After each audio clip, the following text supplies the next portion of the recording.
होता যার উদ্যোগ না থাকলে কার্যক্রম হতে পারত না।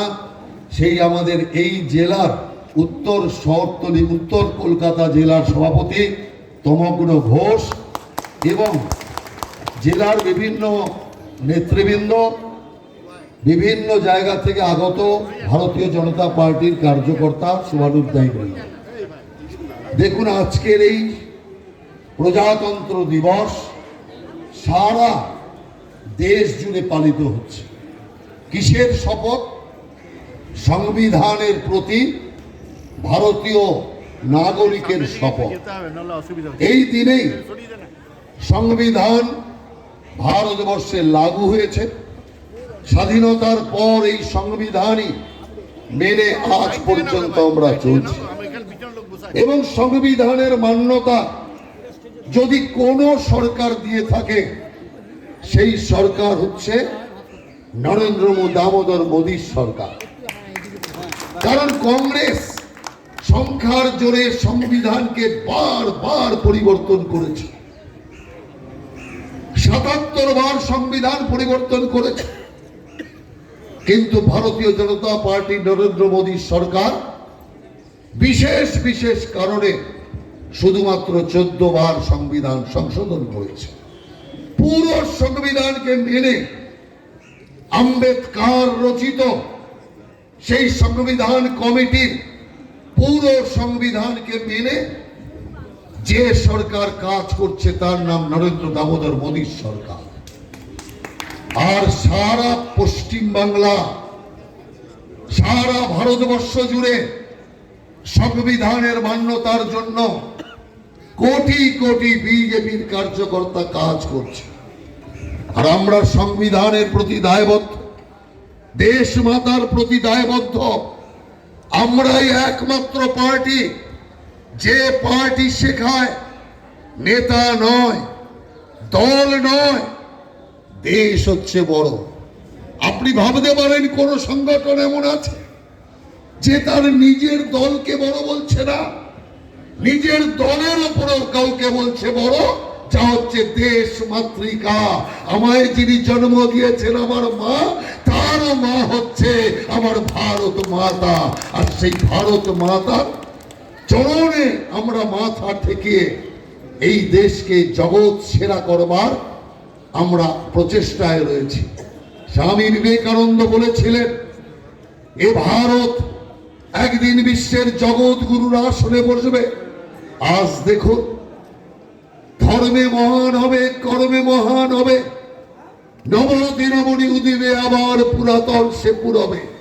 আজ দেখুন, ধর্মে, কর্মে, অর্থনীতিতে আজ ভারত বিশ্বের ১ নম্বরের যাত্রা শুরু করেছে। সেই কারণে আমি মনে করি এই ভারতকে, ভারতের সংবিধানকে ধ্বংস করার জন্য আজকেও এই মাটিতে অনেক ঘর শত্রু আছে। সেই ঘর শত্রুদের চিহ্নিত করতে হবে। তাই আজকের এই দিনে প্রতিজ্ঞা নিতে হবে, ভারত মাতার প্রতি আনুগত্য স্থাপন করে প্রতিজ্ঞা নিতে হবে যে মা, যখন তোমার দেহ খণ্ড হয়েছে তখন আমরা ছিলাম না, সেই কারণে আমরা কিছু করতে পারিনি। আজ আমরা প্রতিজ্ঞা নিচ্ছি, বিজেপির একটা কার্যকর্তা জীবিত থাকা অবস্থায় ভারত মাকে কেউ টুকরো করতে পারবে না। আজ প্রতিজ্ঞা নিতে হবে, পশ্চিম বাংলাকে পশ্চিম বাংলাদেশ বানাতে আমরা দেবো না, এই প্রতিজ্ঞা আমাদের। সেই কারণে সারা দেশে সংবিধানের মান্যতা থাকলেও একমাত্র রাজ্য পশ্চিম বাংলা যেখানে সংবিধানের কোনো মান্যতা নেই, আম্বেদকরের কোনো মান্যতা নেই, এমন একটি সরকার চলছে যে সরকার প্রতি পদে পদে সংবিধানকে অপমান করছে, সংবিধানের যে পরম্পরা তাকে নষ্ট করছে। নইলে আপনি ভাবতে পারেন একজন মুখ্যমন্ত্রী ডাকাতি করতে পারে? একজন মুখ্যমন্ত্রী সোজা গিয়ে ইডির হানার মধ্যে ঢুকে সেখান থেকে মালপত্র নিয়ে সোজা বেরিয়ে আসতে পারে আর বলতে পারে আমার মাল আমি নিয়ে যাচ্ছি, তোর মাল যদি হবে তো ইনিকে দেখা কার মাল, তবে আমি বুঝতাম। অতএব আমি পরিষ্কার বলি, মামলা সুপ্রিম কোর্টে রয়েছে। আজকে এই গণতন্ত্রের দিনে, প্রজাতন্ত্রের দিনে এটাই পরিষ্কার হওয়া উচিত যে এই জাতীয় সংবিধানকে নষ্টকারী মুখ্যমন্ত্রিত্বের পদ থেকে অপসারণ দরকার, জেল যাত্রা হওয়া দরকার। আর যে সরকারি আধিকারীরা এই কাজ করেছে তাদের বিরুদ্ধে কঠোর শাস্তিমূলক ব্যবস্থা নেওয়া দরকার।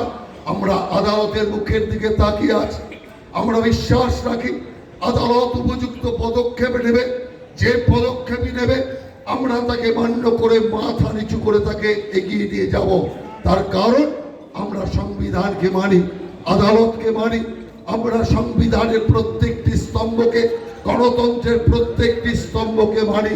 সেই কারণে আমাদের যে সংগ্রাম, আগামী দিনের বাংলার যে প্রতিজ্ঞা, সেই প্রতিজ্ঞা হচ্ছে একটাই, আমরা গণতন্ত্রকে পশ্চিম বাংলায় পুরো প্রতিষ্ঠা করব।